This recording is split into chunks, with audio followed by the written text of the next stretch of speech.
Salut, bienvenue. Donc une petite vidéo aujourd'hui très rapide, mais simplement pour faire profiter d'un bon petit moment que je passe sous la neige en forêt vosgienne.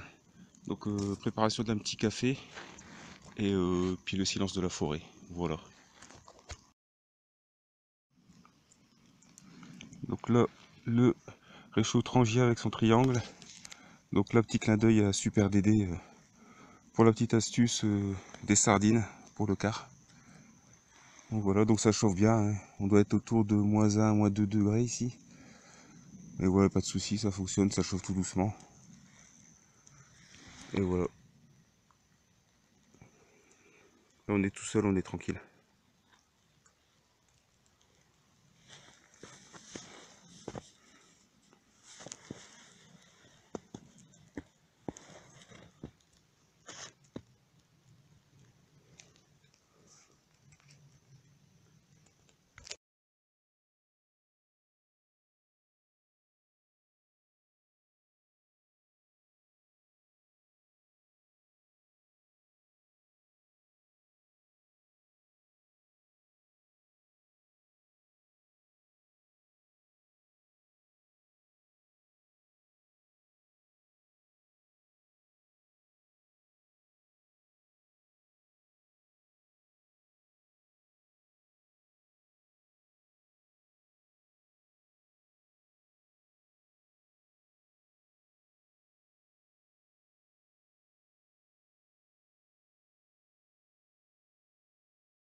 Voilà, donc nous revoilà en forêt vosgienne. Donc je refais une petite pause pour vous représenter un petit peu le matériel que j'ai emmené pour cette sortie. Je voulais revenir un petit peu sur ce que j'ai dit tout à l'heure au niveau des températures. On est plus apparemment autour de -4 degrés, -3, -4. Tout à l'heure je dis -1, -2, mais non, après vérification on est plus sur -4 degrés. Donc voilà, donc là elle a arrêté de neiger. Donc je vais en profiter pour vous montrer un petit peu le matériel que j'ai emporté pour cette sortie. Au niveau du matériel, ce que j'ai emmené aujourd'hui, donc en fait c'est à peu près la même base que ce que j'utilise habituellement donc par chez nous, hein, donc plus sur les forêts du nord de la France. Sauf que là j'ai adapté certains éléments pour les sorties neige.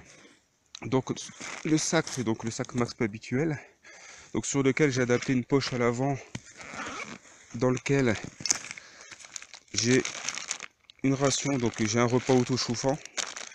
Donc repas auto-chauffant complété par du chocolat et des biscuits, biscuits style pain de guerre, hein, donc des biscuits secs salés.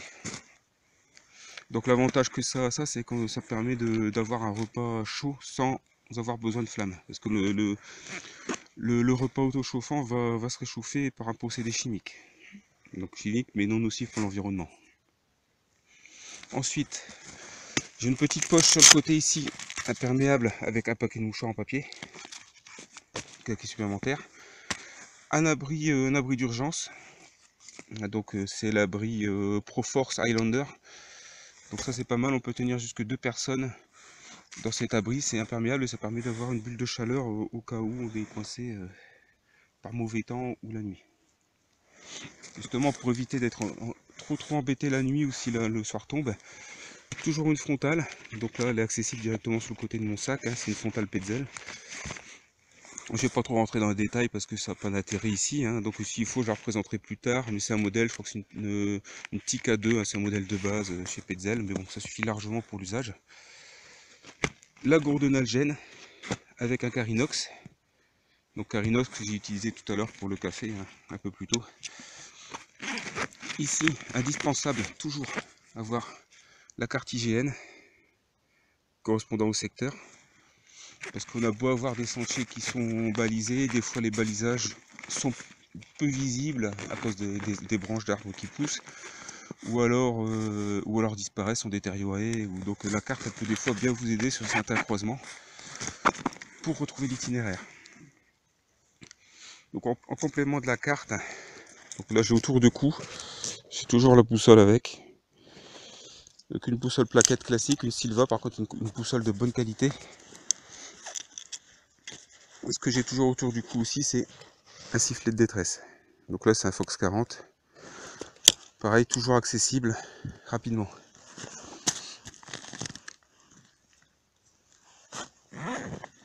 Donc compartiment principal de mon sac.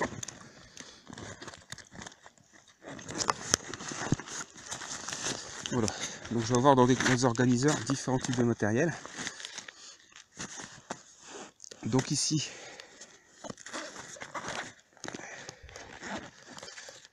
je vais avoir un peu de bois gras, au cas où,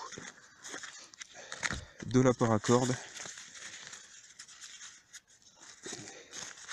Et là aussi dans un petit sachet, ça n'a pas été évident de vous le montrer, mais bon, c'est simplement des œufs de grizzly, hein. Donc ce qu'on appelle des œufs de grizzly, des œufs Kinder, du coton vaseline. Et ici en plus, voilà, une espèce de blanquette, une couverture de survie renforcée. Donc là c'est une AMK, il y en existe d'autres modèles. Attention à ce que vous trouvez parce que c'est pas facile à trouver, mais c'est pas mal. Ensuite j'ai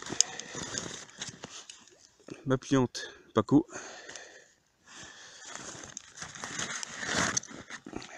J'ai la hachette Burgels. Donc c'est une bonne petite hachette, hein, je l'ai utilisée il y a très peu de temps, elle a fait ses preuves. Donc franchement c'est un bon outil. Donc là j'ai ma petite sacoche EDC avec mes papiers.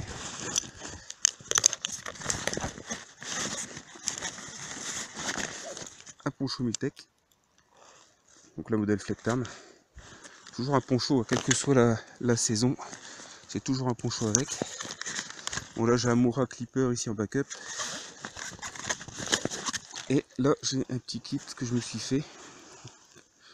Excusez-moi un petit peu, je vais attacher pour vous montrer. C'est pas évident avec une main, mais ça va aller. Donc là-dedans j'ai quoi? Bah, je vais avoir de quoi allumer un feu.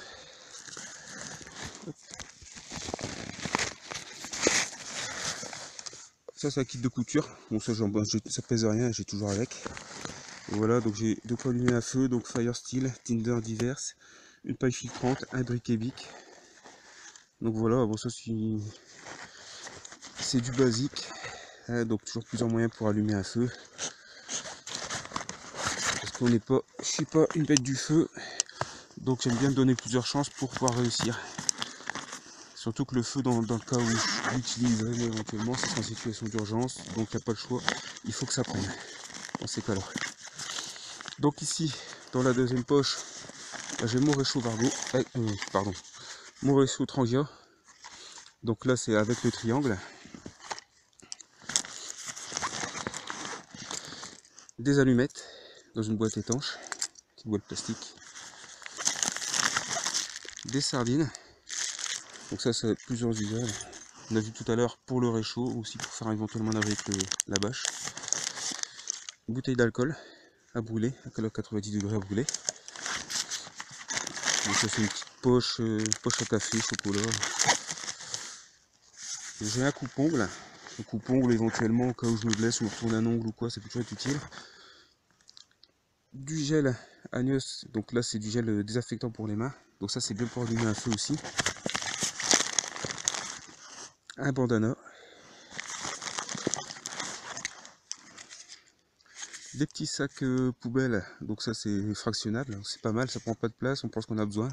C'est biodégradable.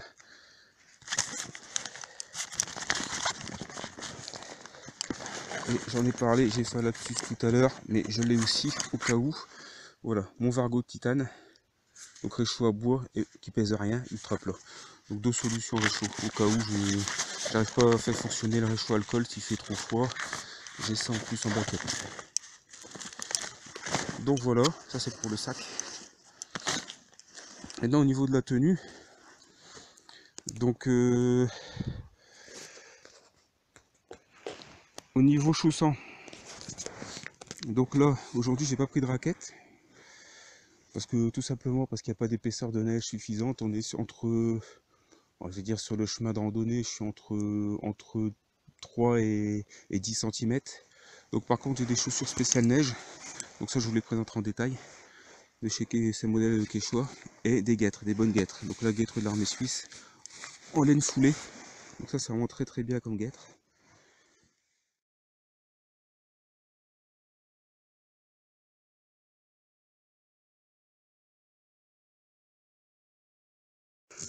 Donc toujours en route, j'ai oublié un petit point sur le matériel tout à l'heure. C'est vous présenter le couteau que j'ai emmené avec moi, donc parce que bah, je sais que ça intéressera les passionnés de bushcraft et on est tous un peu des passionnés de couteaux. Donc je vais vous montrer ça tout de suite. Donc voilà le couteau que j'ai emmené aujourd'hui pour cette sortie, celui que j'emmène assez souvent d'ailleurs, c'est le L Alden. Donc c'est un couteau que j'apprécie beaucoup parce que bah, je trouve qu'il a une très bonne prise en main. C'est un acier 12C27 Sandvik, donc un très bon acier, pour moi un des meilleurs aciers inoxydables. Et puis bah, l'esthétique me plaît beaucoup, il y a un confort d'utilisation, une émouture qui est vraiment parfaite. Donc pour faire des coupes précises, on fait vraiment du très très beau travail. C'est un couteau qui va bien à ma main en fait, hein. Donc on a une lame, donc comme je vous disais, en acier 12C27, donc montée d'un seul tenant sur une soie traversante. Vous voyez donc ici, qui vient être rivetée ici en bout de manche. Donc sur un manche en bouleau. Donc là j'ai de la chance parce que j'ai un très très beau veinage sur le manche. Ici au niveau de la garde, on a une garde en inox, donc en deux parties avec des intercalaires en cuir. Hein, donc voilà, donc sur ce couteau, j'ai vraiment rien à redire de négatif. J'en ai d'autres, hein, bien sûr, mais celui-là, c'est vrai que c'est un couteau qui j'aime bien. J'aime vraiment bien. Un vrai couteau de bushcraft. Pas trop cher non plus, rapport qualité-prix, on doit tourner entre 75 et 100 euros, ça dépendra des boutiques. Et voilà, donc étui cuir, hein, donc un couteau assez court, je crois que la lame elle doit faire 12-13 cm de mémoire. J'ai pas quoi le mesurer, désolé, mais c'est à peu près ça. Donc vraiment une lame fonctionnelle. Et donc comme l'étui n'est pas trop grand, il passe bien en dessous de la veste, et pareil, toujours low profile. Donc toujours rester discret dans les sorties avec ce genre d'outils, pour pas faire peur aux gens, et pour garder une bonne image, quoi. Donc voilà. Allez, à tout à l'heure.